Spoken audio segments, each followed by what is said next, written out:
مولانا مفتی انصار الحق صاحب ناظم تعلیمات مدرسہ حاضہ تشریف لائے ہیں. ہم ان کا تہہ دل سے شکریہ ادا کرتے ہوئے اہلاً و سہلاً کی زدین سوگات پیش کرتے ہیں. تو چلیے آپ پروگرام کو آگے بڑھاتے ہوئے محمد زبیر ناگل پٹی شریک جماعت حبیب انجم کو بعنوان جہیز پر تقریر پیش کرنے کے لیے دعوت دیتے ہیں ان اشعار کے ساتھ. جہیز مانگ رہے ہو غرور و قہر کے ساتھ، جہیز مانگ رہے ہو غرور و قہر کے ساتھ، مجھے کفن بھی دلا دو قلیل زہر کے ساتھ. موصوف آئے اور اپنی تقریر پیش کریں.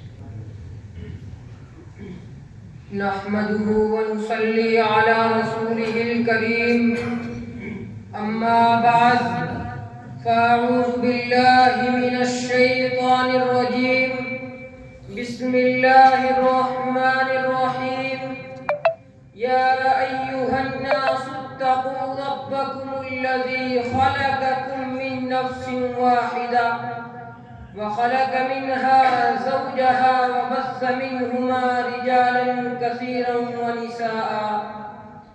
وقال النبي صلى الله عليه وسلم يا معشر الشباب من استطاع منكم الباء فليتزوج النكاح من سنتي او كما قال عليه الصلاة والسلام. محترم سامعین کرام اور مہمانان اعزام، آج کے اس اختتامی پروگرام میں آپ حضرات کے سامنے جہیز جیسی ایک مہلک بیماری پر روشنی ڈالنا چاہتا ہوں.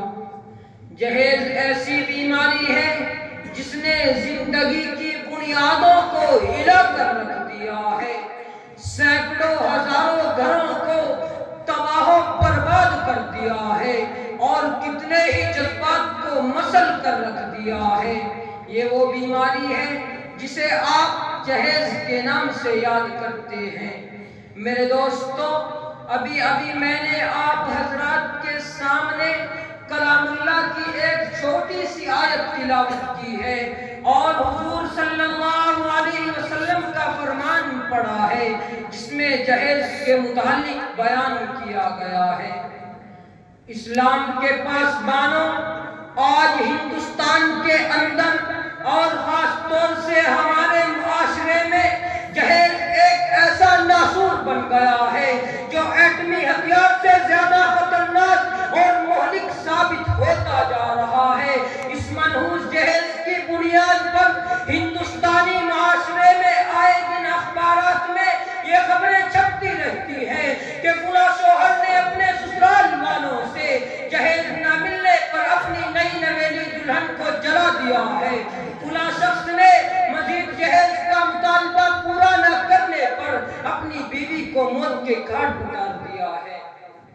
اسلام کے نوجوانوں، عورت رب ذوالجلال کی جانب سے عطا کردہ وہ عظیم تحفہ ہے جس نے انسانی زندگی کو رعنائی بخشی. اسی عورت کے دم سے نظاروں میں خوبصورتی پیدا ہوئی. اسی معصوم کلی نے حضرت آدم علیہ السلام کی زندگی سے خوف و وحشت کو دور کیا. مگر ان تمام باتوں کے باوجود ظلم و ستم کی تاریخ شاہد ہے کہ اس بے رحم سماج نے عورت کو جس نظر سے دیکھا ہے وہ نہایت ہی قابل مذمت ہے. تاریخ عالم ان دردناک واقعات سے بھری پڑی ہے. کبھی حضرت مریم علیہ السلام کو دنیا والوں نے متہم کر کے جنگلوں کی خاک چھاننے پر مجبور کیا، تو کبھی نمرود نے اپنی بیٹی کو ایمان لانے کی پاداش میں آگ میں ڈالا، تو کبھی عرب کے جاہل معاشرے نے اپنی لڑکیوں کی پیدائش کو اس قدر منحوس تصور کیا، اس قدر منحوس تصور کیا کہ ان کو پیدا ہوتے ہی زندہ درگور کر دیا جاتا تھا. محترم حضرات، آج بھی ان معصوم دوشیزاؤں پر ظلم و ستم کے پہاڑ توڑے جا رہے ہیں. جبر و تشدد کی خاردار جاڑیاں ان کی راہ میں حائل ہیں. آج بھی ان عورتوں کے ارمانوں کا خون کیا جا رہا ہے. غریب گھرانے کی بچیوں پر خدا کی زمین اپنی وسعت اور کشادگی کے باوجود تنگ ہو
میرے دوستوں، آج ہم یہ کہتے ہیں کہ ہمارا بیٹا ڈاکٹر ہے،